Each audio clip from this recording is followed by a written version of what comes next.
The air was cold that morning, carrying the scent of wet earth and rust. A team of workers stood over a collapsed trench, their boots sinking into the mud. What was supposed to be routine construction had turned into something strange. One of them knelt down, pulling at a glint of metal jutting out of the soil. It was a rusted box, sealed tight, heavy with decades of silence. When they forced it open, the smell of old paper and damp iron filled the air. Inside lay a small notebook, its cover stained, its pages warped but still legible. A historian on site brushed the dirt away with trembling fingers. "This is World War II?" The words left his mouth like a whisper, as though he'd disturbed something sacred. The first page bore a name, a soldier's name that time had nearly erased. The ink had faded, but the handwriting carried weight. Every letter steady, written by a man who had seen things he would never speak of aloud. They read a single line, scrawled at the bottom of a page, "If this is my last night, may God forgive me." "They know I found out." Silence fell over the group. Who was this man? What did he know? For 70 years, his family believed he vanished in the chaos of war, declared missing, his body never found. No medals, no grave, just a name etched in dusty records. But this diary, this fragile book buried beneath the battlefield, it whispered of betrayal, of fear, of a truth someone tried to bury with him. The trench where he was last seen had become a forgotten scar on the land. Yet here it was, holding his voice, sealed away for generations, waiting for the right hands to pull it from the dirt. And tonight, his words will speak again. The diary rests on a table, its pages trembling under the soft hum of a ceiling fan. We turn back time, 70 years before this book was unearthed.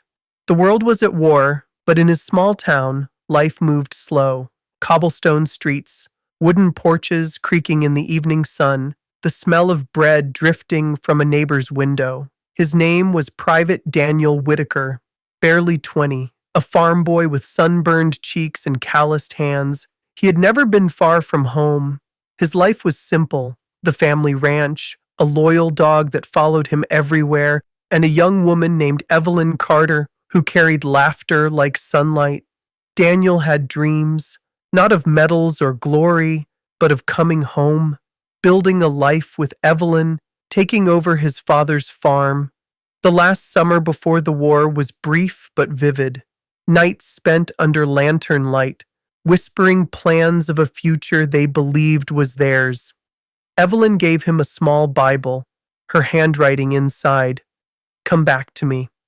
The morning he left, Evelyn stood at the train station in a pale dress, clutching his hand until the last whistle blew. He promised her, "I'll be back before the leaves turn." Boot camp hardened him, but he never stopped writing. His letters were filled with quiet details: weather, meals, camp jokes. Beneath them was something unspoken, a longing that grew with every mile between them. One letter read, "They say war is loud. I can't hear it yet. Maybe it's because I still hear you," Evelyn wrote back every week. Her neat handwriting filled with warmth. She sent pressed flowers, photographs, little pieces of home he carried in his pack. Daniel wasn't a hero in books. He was a son who fixed fences, a brother who carried his sister on his shoulders, a fiancé who wanted nothing more than to come back. But life had other plans. The last photo Evelyn received was of Daniel in uniform, standing with two fellow soldiers. He smiled, but his eyes had already seen something she hadn't. She would stare at that photo for years after he was gone. The first pages of his diary began here, not on a battlefield, but in a cramped tent under a dim lantern. His handwriting was steady, his words tender. A young man trying to hold on to a promise that would haunt Evelyn for the rest of her life. The world Daniel stepped into was nothing like the stories. The moment his boots hit the soil of Europe, he was met with a sky choked in smoke, the distant thunder of artillery, and the acrid stench of gunpowder that clung to every breath. The cheerful letters he'd sent Evelyn from camp stopped carrying warmth. The boy who left home with a shy smile was gone. Daniel's unit was thrown into the front lines, where soldiers didn't count days anymore. They counted hours survived. The trenches stretched for miles, jagged scars carved into the land. Men huddled shoulder to shoulder in narrow pits, water soaking their boots until their feet blistered and split. They tied rags around their legs, desperate to hold off frostbite.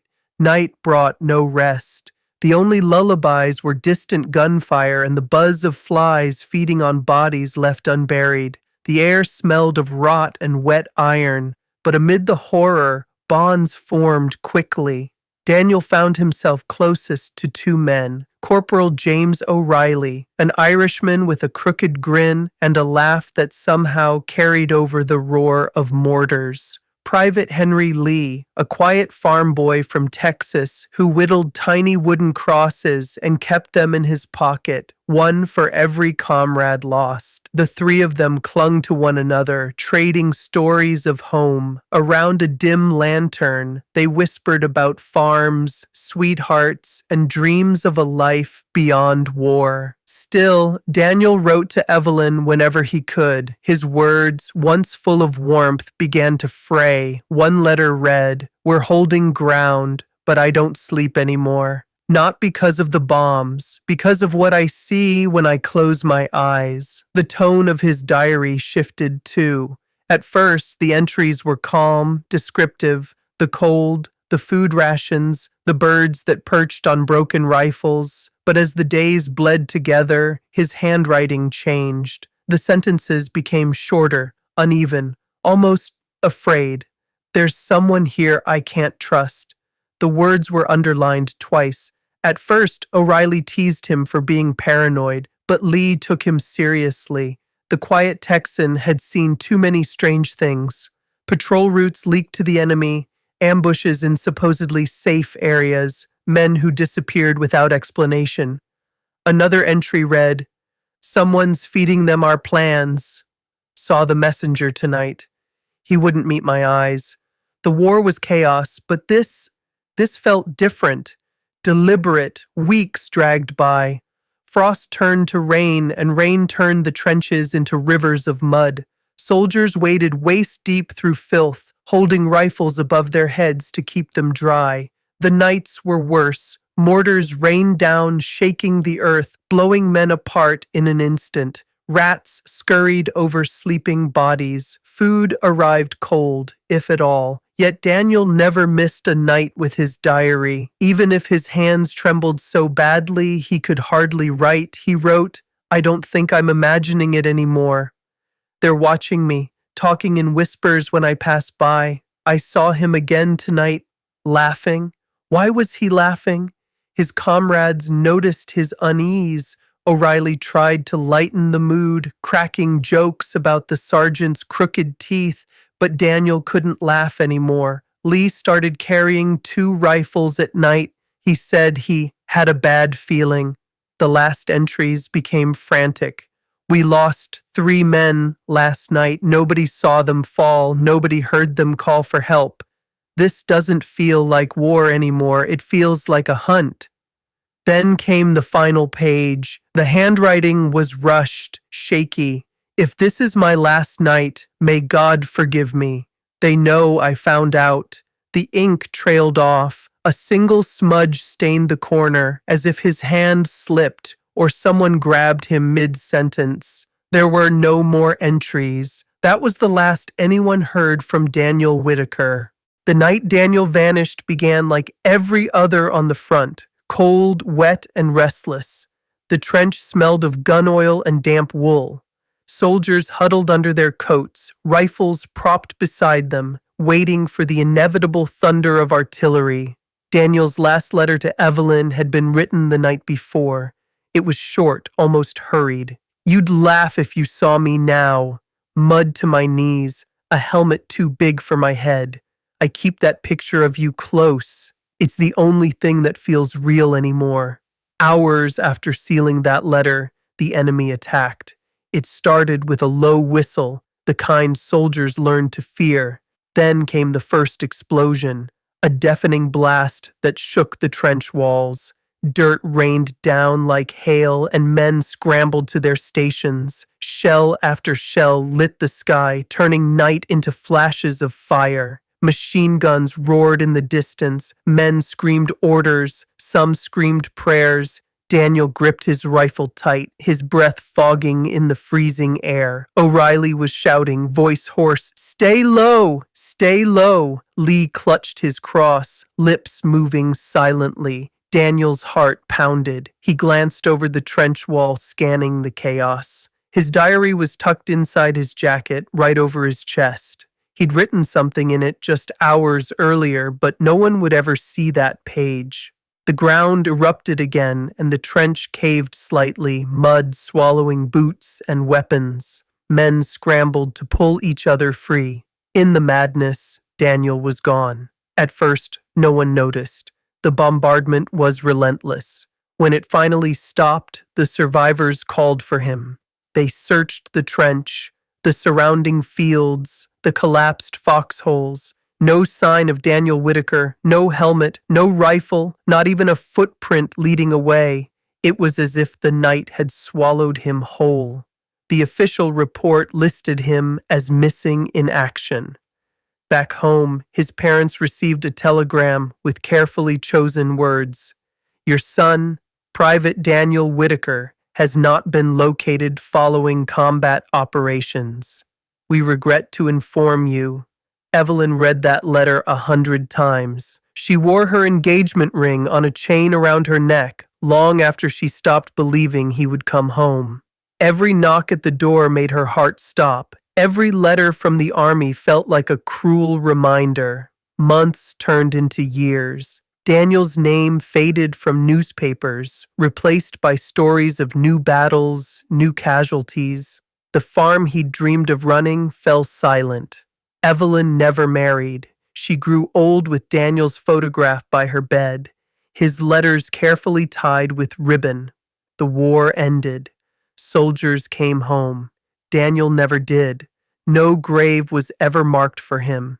His name was etched into a memorial wall, just another boy swallowed by a war too big for anyone to understand. His family held funerals without a coffin. His fiancée lit candles for him every Christmas, whispering prayers no one heard. And his diary, the one that might have explained everything, was lost, buried somewhere in the mud of that shattered battlefield. For 70 years, the earth kept his secret, until now. The land where Daniel vanished had long been forgotten. Overgrown fields covered the scars of trenches. Trees now stood where men once fell. The war was nothing but history books and memorial plaques. But history has a way of waiting for the right moment to be heard.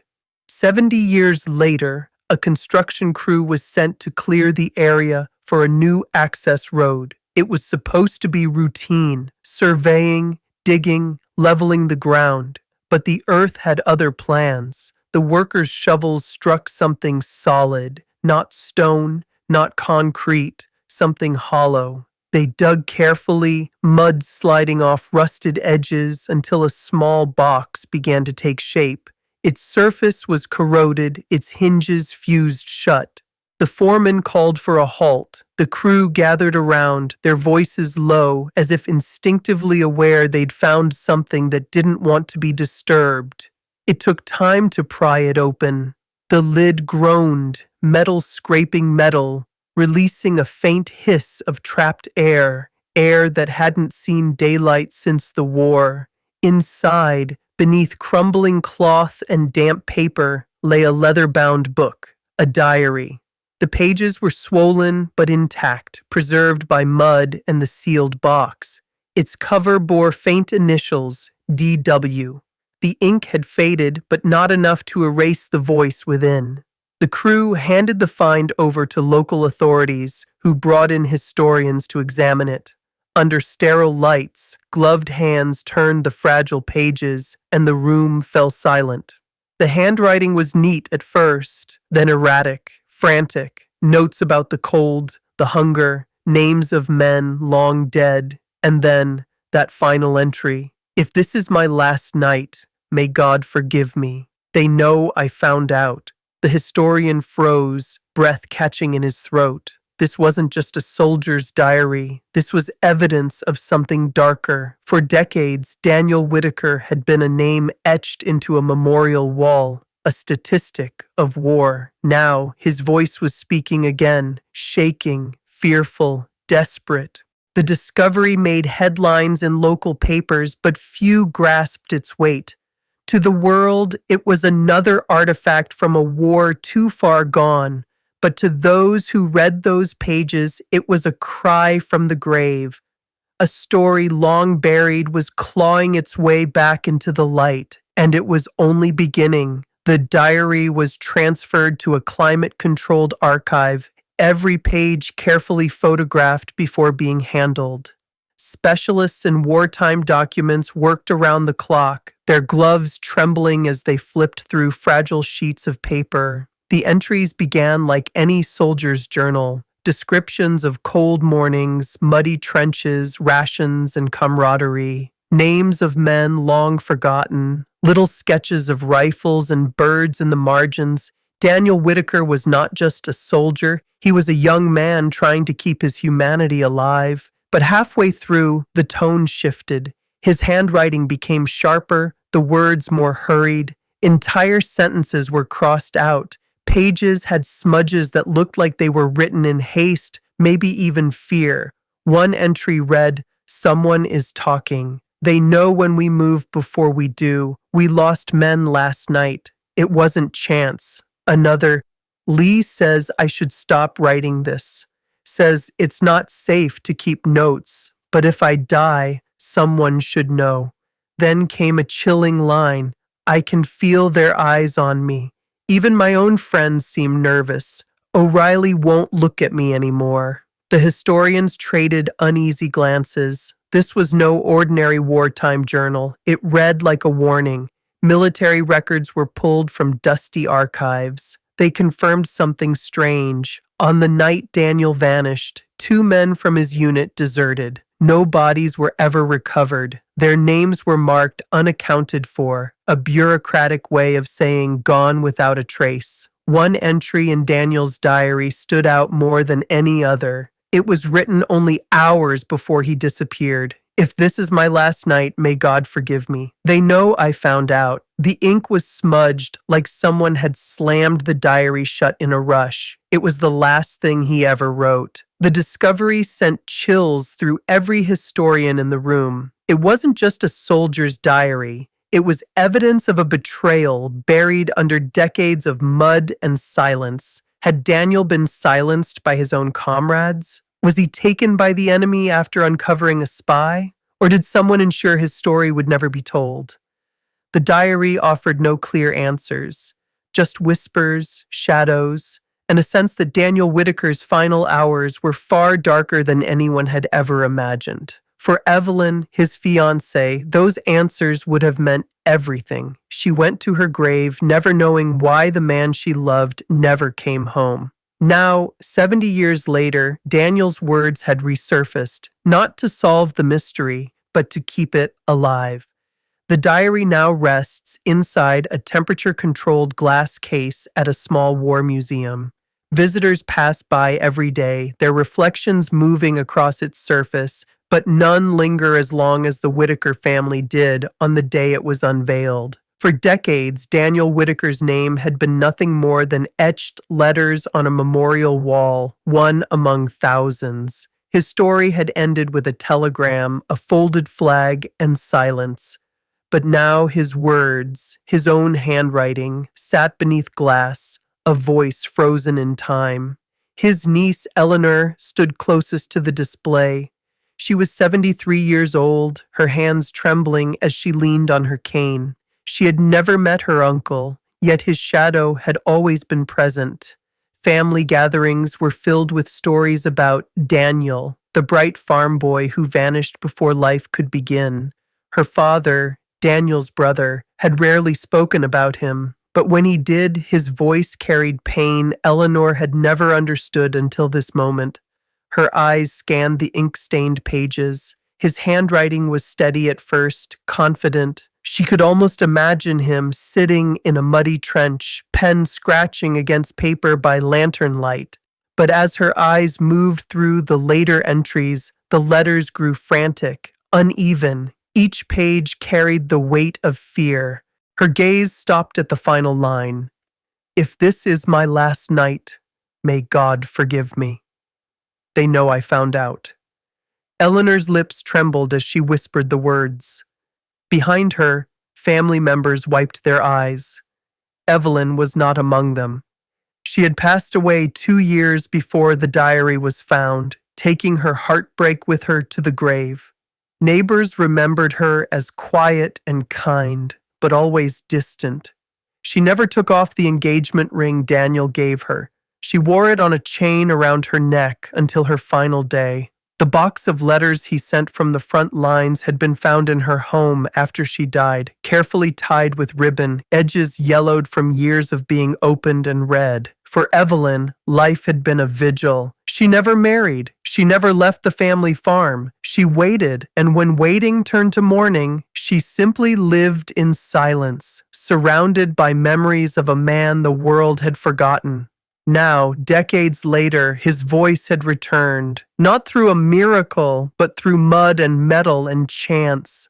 The curator of the museum stood beside the family, explaining how the diary was preserved, how rare it was for such a document to survive decades underground. But his words felt distant. The family wasn't listening to history. They were listening to Daniel. Beside the diary, under soft lighting, sat a photograph. It was the same picture Evelyn had stared at every night before bed. Daniel in uniform, smiling faintly, arm around his comrades. His eyes were filled with youth, hope, and a life stolen too soon. Visitors stopped to look at him now. Some paused, reading the plaque.